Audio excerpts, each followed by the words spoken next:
ప్రకాశించెను, వారు నీకిని భయపడిరి. పిల్లరా, రాత్రి వేళ చీకటి వేళ వాళ్ళు అక్కడ ఆ గొర్రెలను కాసుకొని ఉన్నారు. ఎప్పుడంటమ్మా? ఎప్పుడంట? రాత్రి. రాత్రి అంటే చీకటి.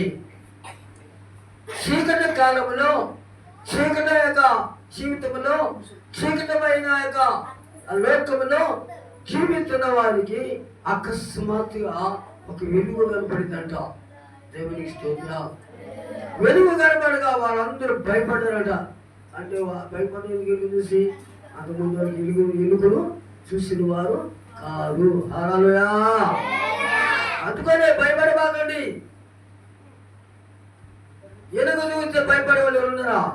కానీ వాళ్ళకి వెలుగు అనేది కనిపించలేదు. వాడప్పుడు చీకటిలోని రాత్రి కాలంలోని వెలుగు ఎప్పుడైతే కనపడిందో అప్పుడు వాళ్ళకి భయం వచ్చిందండి. ఇదేంటి? ఇదేంటి? దేనికి స్తోత్రం. అందరూ కలవరపడుతున్నారు. చెప్తుంది భయపడబాకండి. దేనికి స్తోత్రం.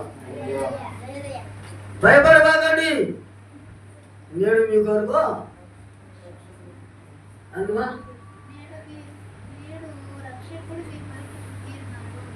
దేవునికి స్తోత్రం చేద్దాం.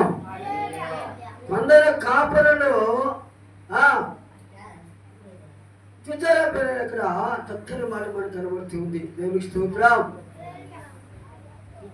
మీ కొరకు రక్షకుడు ఎక్కడమ్మా? దావీదు.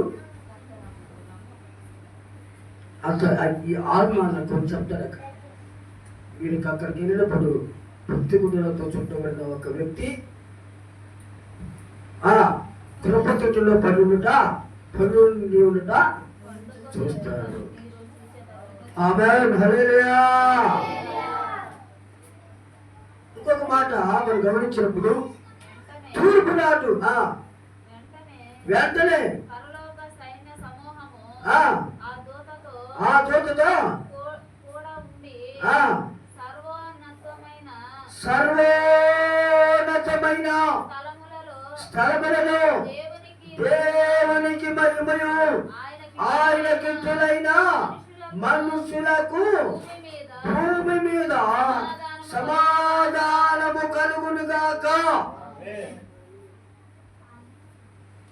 ఆయన ఆ యొక్క పట్టణంలో ఉన్న ప్రజలందరికీ ఉన్నదిగా గమనించండి పిల్లరా.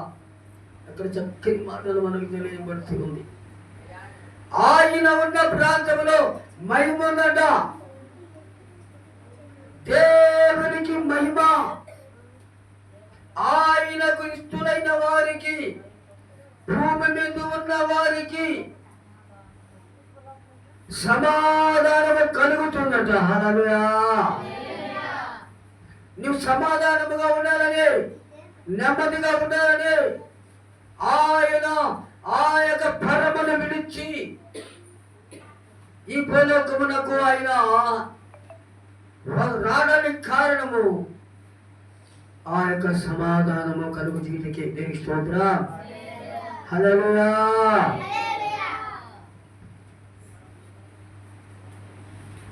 సర్వోన్నతుని స్థలములలో దేవునికి మహిమ. భూమి మీద ఆయనకి ఇష్టమైన ప్రజలు. ఎవరికి ఇష్టమైన ప్రజలు? దేవునికి ఇష్టమైన ప్రజలు, దేవుని ఇష్టపడే ప్రజలు, దేవునితో జీవిస్తారని తీర్మానం కలిగిన వారికి భూమి మీద సమాధానంగా ఉంటారంట. హల్లెలూయా. హల్లెలూయా. దేవునికి స్తోత్రం.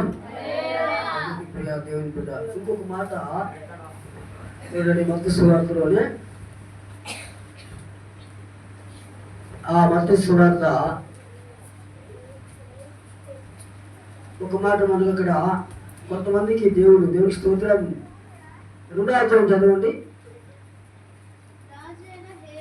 రాజైన హేరోదు దినములందు యూదా దేశపు బెత్లెహేములో యేసు పుట్టిన పిమ్మట ఇదిగో తూర్పు దేశమున యెరూషలేమునకు వచ్చి యూదుల రాజుగా పుట్టిన వాడు ఎక్కడ? తూర్పు దిక్కున మేము ఆయన నక్షత్రములు చూచితిమి. హల్లెలూయా. ఎందుకమ్మా నక్షత్రాలు చూశారట? ఎవరను? జ్ఞానులు. జ్ఞానులు తూర్పు దేశ జ్ఞానులంటే వాడు మంచి జ్ఞానము కలిగిన వారే. వారి జ్ఞానానికి మించిన వారు ఎవరు లేరుపోయా దేవుని బిడ్డ, దేవుని సంగమా. అలాంటి వారి దగ్గరికి వెళ్ళి వారు ఆ సుక్కను చూశారంట. నేరుగా దేవునికి స్తోత్రం. ఈరోజు నా దగ్గరికి వచ్చి మేము యూదుల రాజుగా పుట్టిన వారు ఎక్కడయా అని అడిగారట. తర్వాత రాజు అక్కడున్న వారందరూ కూడా కలవరపడ్డారట. ఒకరొకరు కలవరపడ్డారట. రాజు అయితే నేనే కదా, రాజు అయితే నేనే కదా, ఇంకొక రాజు ఎక్కడ ఉన్నాడు? దేవునికి స్తోత్రం. హల్లెలూయా. హల్లెలూయా. ఈరోజు రాజు కలవరపడి అక్కడున్న జనాభా కలవరపడి నక్షత్ర శాస్త్రమును భూగోళమును చదివేవారిని దాన్ని చెప్పేవారిని పట్టుకొచ్చి నక్షత్ర శాస్త్రాన్ని చదివించారట. ఏం చేశారట? చదవండి. దేవుని స్తోత్రం.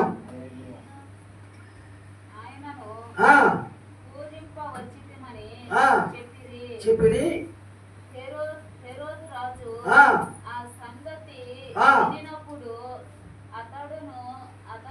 అతనితో కూడా యెరూషలేములో వారందరూ కలవరపడిరి.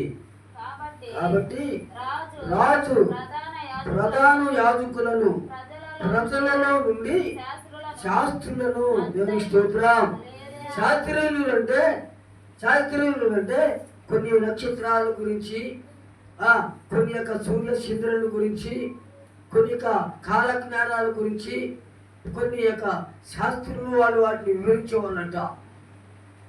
వారు వచ్చి నక్షత్ర శాస్త్రాన్ని ఆ యొక్క బుక్స్ ఆ యొక్క అటు ఇప్పటంగానే ఏమిటో జరుగుతుందా?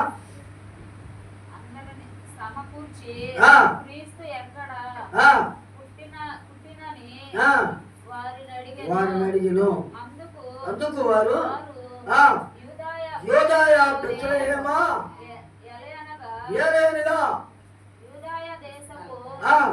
బెత్లెహేమా నీవు యూదాయ ప్రధానులలోను ఎంత మాత్రమును అల్పమైన దాను కావు. ఇశ్రాయేలు నా ప్రజలను పరిపాలించే ఆమేన్. హల్లెలూయా. అల్పమైన గ్రామము, చాపలకు గురైన యొక్క గ్రామము, ఎందుకు పనికిరాని యొక్క గ్రామము. ఆ గ్రామంతో అంటున్నాడు, నువ్వెంత మాత్రము అల్పమైన తాను కావు. నీలో నుంచే,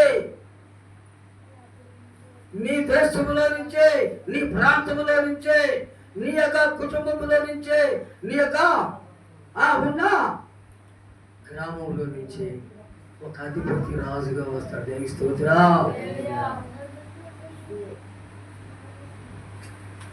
ఎన్ని కూడా ఆయన పుట్టుకోకు జరిగిన ముందు జరిగిన అంటే ఇప్పుడన్నమా క్రీస్తుకు క్రీస్తు చక్కములో జరిగిన కార్యక్రమం. దేవుని స్తోత్రము. హల్లెలూయా. హల్లెలూయా. అప్పుడప్పుడు మనం పాడుతుంటారంట ఏంటంట, గగనమందు చుక్కపుట్టును జగత్తు కల్లా వెలుగు వచ్చింది. ఇక్కడ చూడండి పిల్లలు, చాలా మాటలు చాలా ఉన్నాయి. ఎందుకంటే చక్కగా అక్షరార్థంగా మనం చెప్పుకుంటూ కూర్చున్నాం. దేవునికి స్తోత్రం. హల్లెలూయా. తర్వాత గమనించండి ప్రియా దేవుని బిడ్డ, నక్షత్రాన్ని గురించి తెలుసుకున్న తర్వాత ఆ హేరోదు రాజు దగ్గర నుంచి వాడు విడిచి కొంత దూరం వచ్చినప్పుడు ఆ నక్షత్రం కనబడిందంట. దేవునికి స్తోత్రం. ఒకటే గమనించాలంటే పిల్లరా, ఆ హేరోదు రాజు ఆ వాళ్ళందరినీ నప్పగంపించి, ఇదిగో మీరు వెళ్ళి ఆయన పూజించిన అందుకని నేను కూడా ఆయన పూజిస్తా. దేవునికి స్తోత్రం. దేవునికి స్తోత్రం కదా. అందుకని అడుగుతున్నాడు ఏమంటాడు కదా, 6వ వచనంలో అంతటా ఆ జ్ఞానులను రహస్యముగా పిలిచి ఆ నక్షత్రము కనబడి కాలము వారి చేత పరిష్కారముగా తెలుసుకుని వెళ్ళి జాగ్రత్తగా విచారించి తెలుసుకొని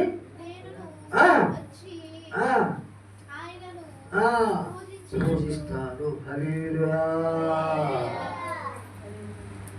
వెంటనే పిల్లరా ఆ నక్షత్రం చూసినా మనం గమనించినప్పుడు ఆ దేవునికి స్తోత్రం చేద్దాం. హల్లెలూయా, హల్లెలూయా.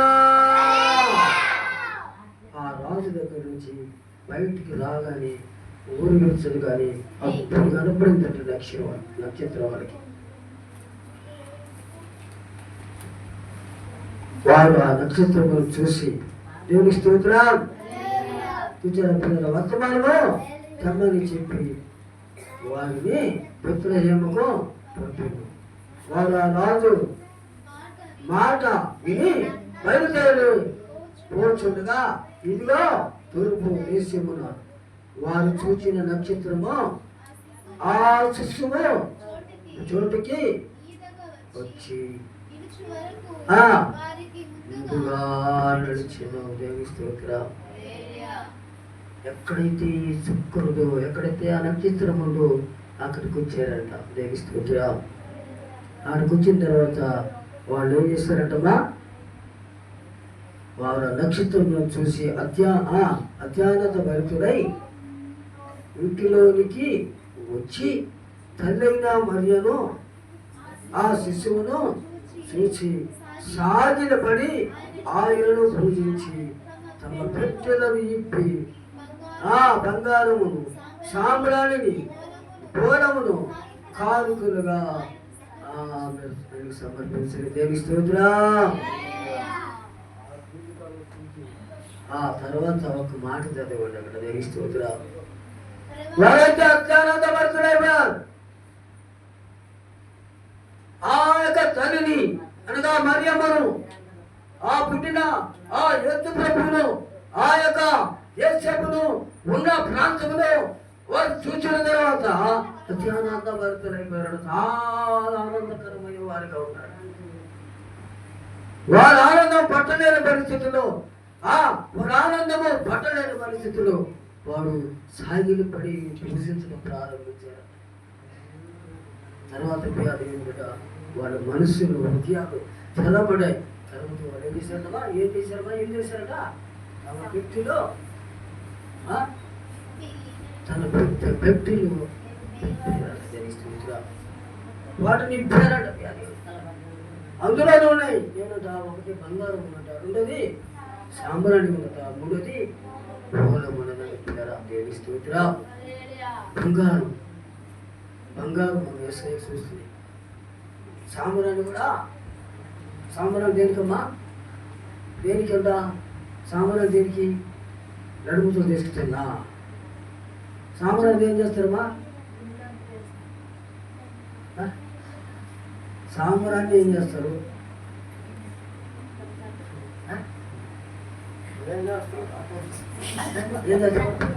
తోడుకుంటురా. ఏది ఏమైనా సాంబ్రాన్ని అంటే గడ్డగా ఉంటే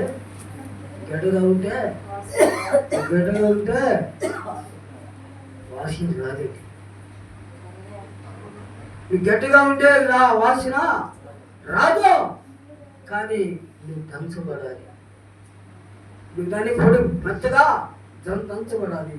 దంచినది పుట్టుము అనబడిన ఒక యొక్క బొగ్గులు నిప్పుల మీద పడినప్పుడే మాత్రము వాసన వస్తుంది. దేవుని స్తోత్రం.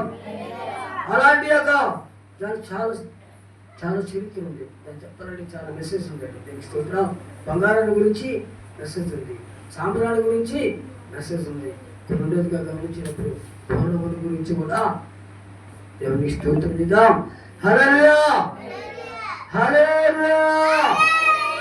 అందుకని ఇక్కడ వాళ్ళు ఆ పని చేస్తున్నప్పుడంట ఏం చేస్తున్నారు? కూడా ఏం చేస్తున్నారట? పెట్టు తిప్పినారు. ఏంటంటమా? వారి యొక్క పెట్టు తిప్పి ఒక్కొక్కటి పడుతున్నారంటమా బంగారము. దేవుని స్తోత్రం. బంగారము, తర్వాత సాంబ్రాణి, తర్వాత పోతాన్ని పెట్టి పెట్టిన తర్వాత జరిగిందట. దేవుని స్తోత్రం కదా. తర్వాత వేరే రాజు యొక్కకు వెళ్ళవద్దని స్వప్నమందు దేవుని చేత బోధింపబడిన వారై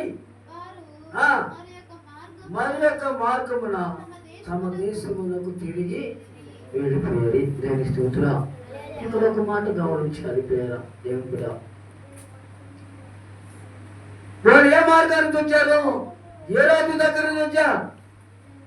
ఏ రోజు రాజు దగ్గర ఏముంది? ఏ రోజు రాజు హృదయం ఏముంది? వచ్చిన మార్గాన ఏ దారి ఇచ్చారమ్మా? ఆ దారి వల్ల దేవుని స్తోత్రం. ఎక్కడ నుంచి వచ్చావు? ఏ స్థితిలో నుంచి వచ్చావు? ఏ మార్గంలో చూచావో, ఏ కష్టాల్లో చూచావో, ఏ శ్రమలో చూచావో, ఏ మరణకరమైన వ్యాధులో చూచావో, మళ్ళా దాని మనము వచ్చిన మార్గం ఎక్కడి నుంచామంటే ఇకలోక సంబంధమైన వాటిలో నుంచి మనం వచ్చాం. శారీరకమైన ఆత్మ నేత్రములు, శరీర ఆశ, జీవపటము నుంచి మనము బయటకు వచ్చాం. రెండోదిగా చచ్చిపోయే ప్రమాదం నుంచి మనకు వచ్చాం. మళ్ళా దారికి పోతే మళ్ళీ మరణంలోకి మనం పోయినట్టు స్తోత్రం. శివుడిలోకి మనం స్తోత్రం. హల్లెలూయా. మనం పోయినట్టుగా దేవునికి స్తోత్రం చేద్దాం. హల్లెలూయా. అందుకని ఒక మాట అంటాడు కొరింథీ పత్రికలో పౌలు అంటాడు. మొదటి కొరింథీ పత్రికలో మనం గమనిస్తే 5వ అధ్యాయం 7వ వచనంలో ఒక మాట అంటాడు. ఎందుకంటే మీరు పులిసిన పిండి పులిపుడి లేనివారుగా కొత్త ముద్ద అగుటకు ఆ పాత పులిచిన పిండిని తీసివేయండి. హల్లెలూయా. ఇక్కడ బాగా మనం ఆలోచన చేసుకుంటే మన పాత జీవితాలు వదిలిపెట్టిన తర్వాత మన అది పాతదంటే కులిసింది, మన జీవితాన్ని పాడు చేసేది, మన కుటుంబాలని పాడు చేసేది. మంచిగా ఉన్న పిండిలో ఒక్క రవ్వ ఎంత పడుతుందా? పిండి ఒక్కరో పిండి పులిసి పిండి పెడితే మొత్తం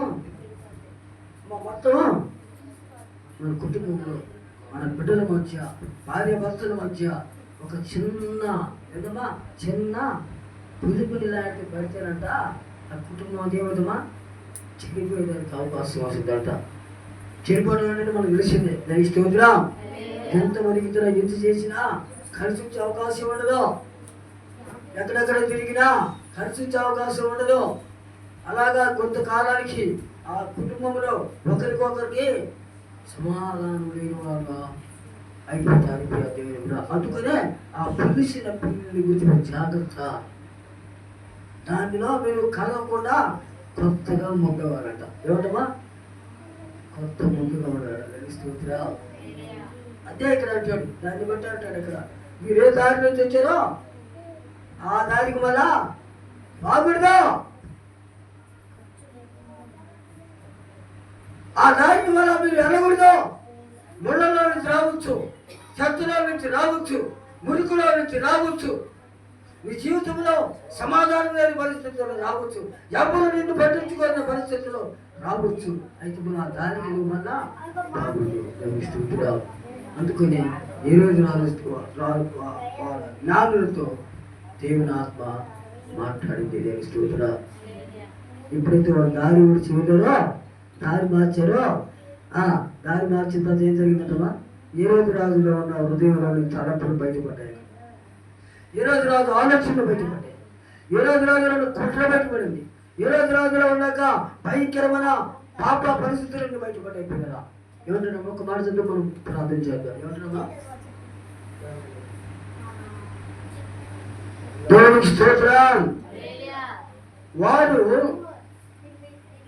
వెళ్ళిన తరువాత స్వప్నమందు ప్రత్యక్షమై ఏలేదు ఆ శిశువును సంహరించవలనని ఎసగపోవచ్చున్నాడు.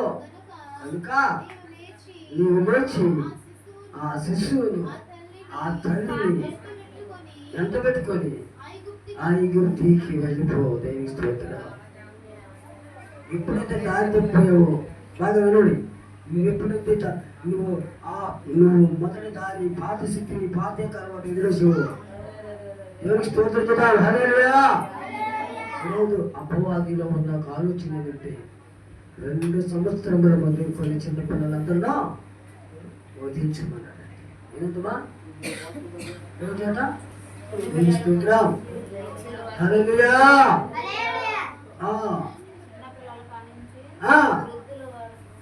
వృద్ధులు కాదండి. దేవుని స్తోత్రం చేద్దాం. హల్లెలూయా. హల్లెలూయా. హల్లెలూయా.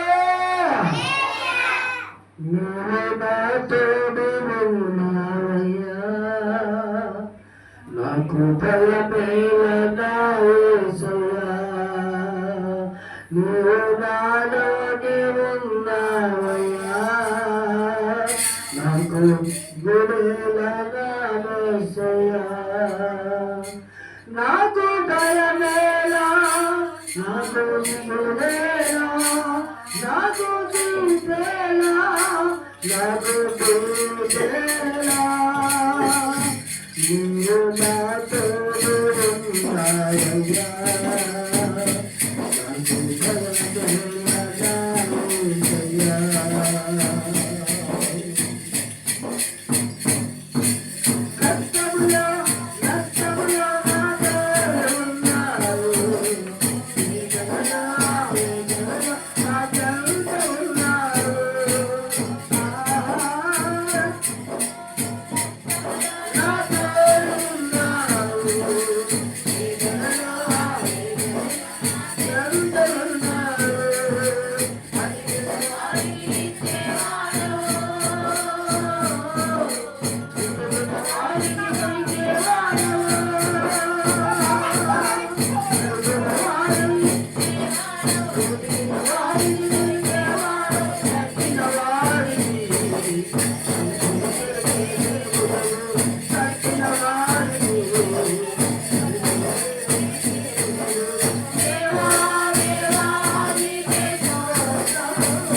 ఏ బండ నుంచి తెచ్చావో, ఏ స్థలం నుంచి తెచ్చావో, ఏ స్థితిలో నువ్వు దేవుని దగ్గరికి వచ్చావు,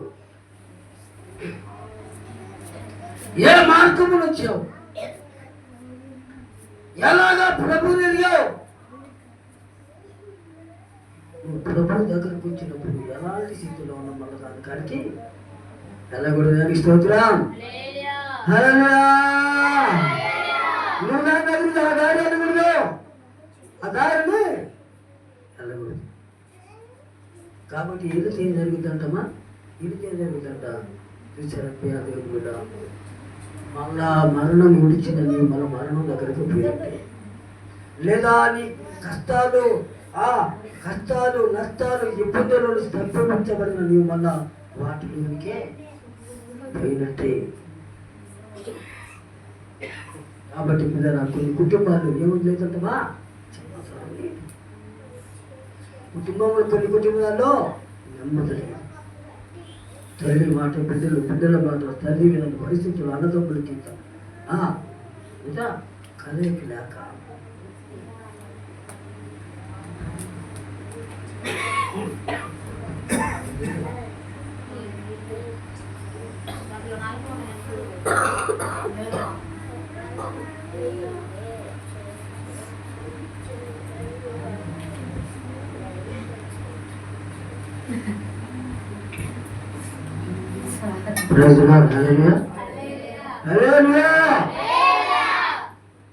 గత వారం నుంచి దేవుని పనులు తిరుగుతున్నాం,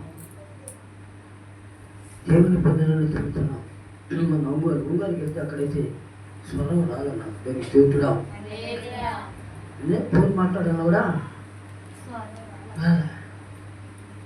దేవునికి స్తోత్రం. ఏమైనా కానీ తగ్గబడిపోయినా దేవునికి స్తోత్రా. దేవుని గురించి ప్రకటించుకుంటే నా జీవితం అక్కడికి వెళ్ళాను. అందరూ అన్నీ చేశారు, పాటలు పాడుకుంటారు, పొమ్ము కూడా ఉన్నారు. కానీ దేవుడు వాక్యం చెప్పబడికి మన దేవుని స్వరాన్ని దేవునికి స్తోత్రం. అప్పటి నుంచి మళ్ళా రాత్రి రాత్రి చక్కగా ఇంటి సువార్త చేసి స్తోత్రం. ఈరోజు బలమైన ఆరాధన జరిగింది. ఎందుకంటే మనకి క్రీస్తుల గురించి ప్రకటించడమే క్రిస్మస్ అంటే. ఏంటంటే క్రీస్తు అంటే యేసు, మస్ అంటే ఆరాధన. క్రిస్టమస్ కింద అర్థం ఏంటంటే క్రీస్తు అంటే మన యేసు ప్రభు, మస్ అంటే ఆరాధన. మనం ఏం చేయాలమా, మన క్రీస్తును ఆరాధించే వాళ్ళగా మనం ప్రతి ఇంటూ ఆరాధించాలి. పండుగలు ఎప్పుడైనా చేసుకుంటాం, పండుగ ఎప్పుడైనా ఇప్పుడు కొత్త బట్టలు కట్టుకుంటానే ఉంటాం. దేనికి స్తోత్రం. వీటికంటే సంతోషకరమైన వార్త ఆయన గురించి మనము ప్రకటించాలి. నీ యొక్క ఆత్మను నీ యొక్క కుటుంబం ద్వారా, క్రిస్మస్ ద్వారా, పండుగ లేదా ఏదో కితముగా ఒక ఆత్మను నువ్వు దేవుని వైపుకి అంటే ఆ పశువుల పాక దగ్గరికి నడిపిస్తే అది మహా సంతోషకరమైన పండుగ. దేవుని స్తోత్రం. అందుకంటే క్రిస్మస్ లేదు. క్రిస్మస్ అంటే యేసు వచ్చాడు, ఆయన పుట్టాడు మన కోసం, ఆయన అద్భుతాలు చేశాడు మన కొరకు, ఆయన చనిపోయాడు, రక్తం కాచాడు, పరమకు చేరి రాబోతున్నాం. దేవునికి స్తోత్రం. కానీ నువ్వు నేనేం చేయాలి, ఎడకొచ్చి ఇంటికి పోయి సమాధానం లేకుండా జీవిస్తున్నావు. ఎడకొచ్చాను శాంతి లేకుండా ఉంటున్నావు.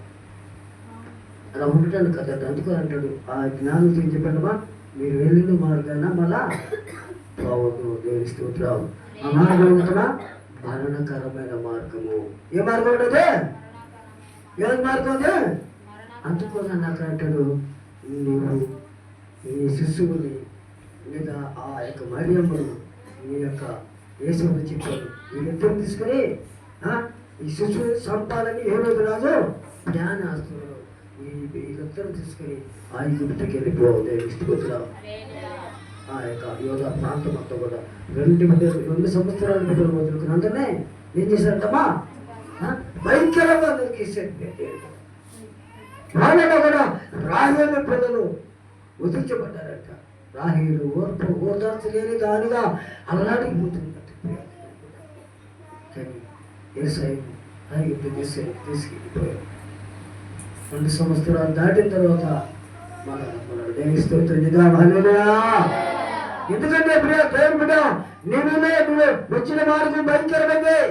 వచ్చిన మార్గమే స్థితి లేనిదే, ఆరోగ్యం లేనిదే, నెమ్మది లేనిదే, ఆశీర్వాదం లేనిదే ఎంత కాలము నువ్వు బ్రతికినా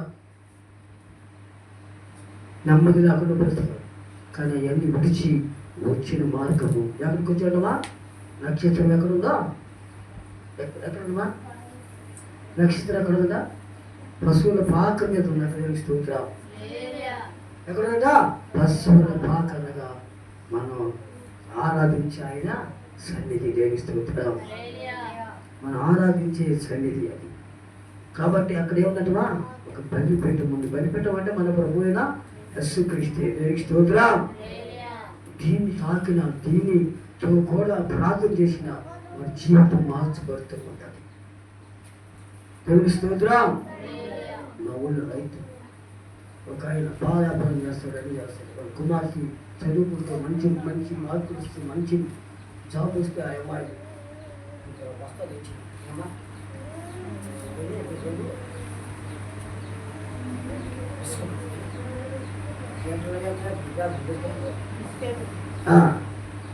ఇచ్చి సంఘం అంతా కూర్చోండి, అయ్యా నేను నన్ను దేవుడు అమ్మ చేసుకుంటాను.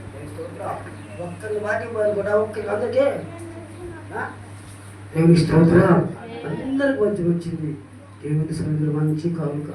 వాళ్ళతో ఉన్నారు, వాళ్ళ నాన్న అమ్మాయి కూడా వైపు కూడా ఉన్నారు. దేవుని తర్వాత జ్ఞానులు వచ్చిన తర్వాత వేరేసరమా బంగారం సాంబ్రాన్ని భోజనం ఇచ్చిన తర్వాత వాళ్ళకి తూర్పు దేశం ఆసక్తించబడింది. జ్ఞానం రెండో మాట గమనిస్తే ఆ యొక్క పొలాల్లో ఉన్న గొర్రెలు కాసుకొని వాళ్ళు ఏం చేశారట, వాళ్ళు తులసివారు పుట్టిన గొర్రెతనాలు తెచ్చారట, ఆశీర్వదించబడ్డారట.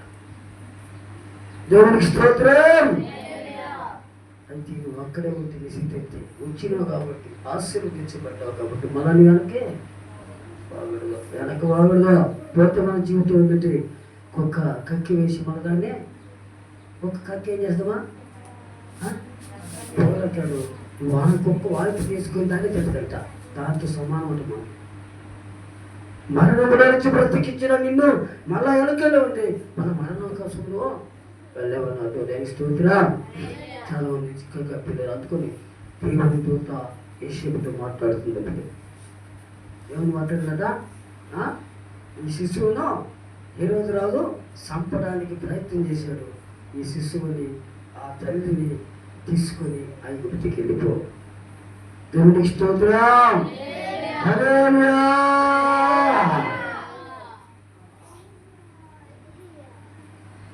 కాబట్టి దేవుడు మన హృదయాల్లో, మన కుటుంబాలు, మన యొక్క గ్రామాలు ఉన్న అందరి కొరకు మనం ఆయన గురించిన పూర్తి ప్రకటన చేస్తే దేవునికి స్తోత్రం.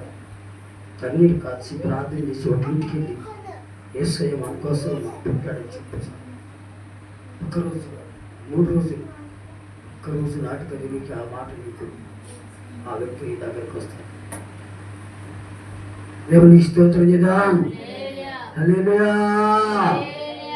ఏం చేయాలటయా, పాత అలవాటులు, పాత జీవితాలు, పాత యొక్క మన యొక్క అన్నింటినీ ఒక్కటి అంటుకొని అన్నింటినీ కలపకుండా, ఇందులో పులిసిన దాన్ని పెట్టకుండా కొత్తదిగా పిండితోనే ముద్ద చేయాలి. స్తోత్రం. కొత్త ముద్దగానే అవ్వాలి. మనం నూతన సంవత్సరం జరిగిన జీవితాలు కావాలమ్మా, నూతన వస్త్రం వల్ల మనం కొత్తగా ఉండాలంట. నూతన యొక్క వస్త్రం ఎలా ఉంటుందో తలుచుకుని అట్లాగే మన యొక్క జీవితం మనం వచ్చినట్టు కొత్త ముందుగా ఉండాలంట. మళ్ళా పులిసిన పిండిని నువ్వు ఆశిస్తే మళ్ళా నీవు ఆశ జీవితంలో పడిపోయాలి. అవన్నీ కాకుండా దేవుని యొక్క శరీరం నామం చేసుకుని దేవుని స్తోత్రం. హల్లెలూయా. హల్లెలూయా.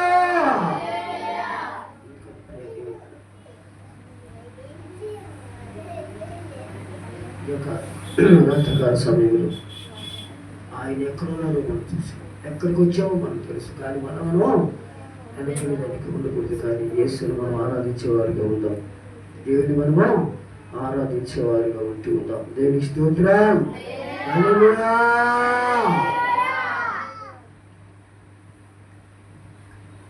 కనుక ఈ రాత్రి కాలంలో చాలా విషయాలు ఉన్నాయి. ఇది ఏమైనా ఇది క్రిస్మస్ అంటే ఒక ఆరాధన, అది ఇంటింటి ఆరాధన. తర్వాత మనం ఇక్కడ బర్త్డే సెలబ్రేషన్ చేసుకుంటాం. ఎందుకంటే పుట్టాడు, ఒక ఆయన పుట్టాడు. దేవునికి స్తోత్రం.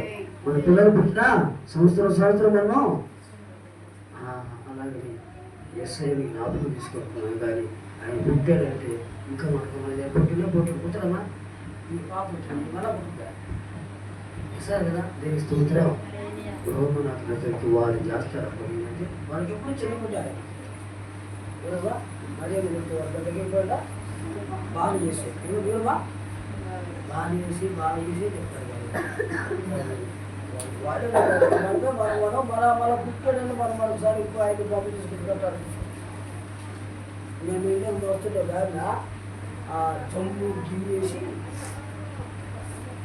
చూసారు అనుకుంటాను. ఇంకా మా కింద కూడా చూసాడు చోట పశువులు పక్కన పశువులు పక్కనట వేస్తున్నాడట చిన్న బొమ్మలు వేసినాడు మా బొమ్మ వేసేది బొమ్మ చిన్న వేసి ఆ మొత్తం లైటింగ్ చేసి అదంతా జనం భయంకరంగా ఉంటారు. ఇక్కడ అండ ఆయుష్ ఎత్తుకుపోతాడు అండ పెంచుతాడు.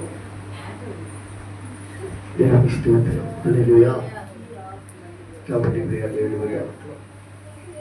అది కాదు మనం నమ్మిన దేవుడు గొప్ప దేవుడు. ఈ లోకములో ఉన్నవారు కంటే మనలో ఉన్నవాడు అందరూ ఒక్క నిమిషం లేచి నిలబడితే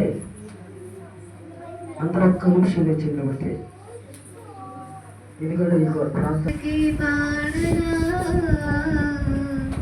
కోటి స్తోత్రాలు నీకే చెల్లును కోటి రాగా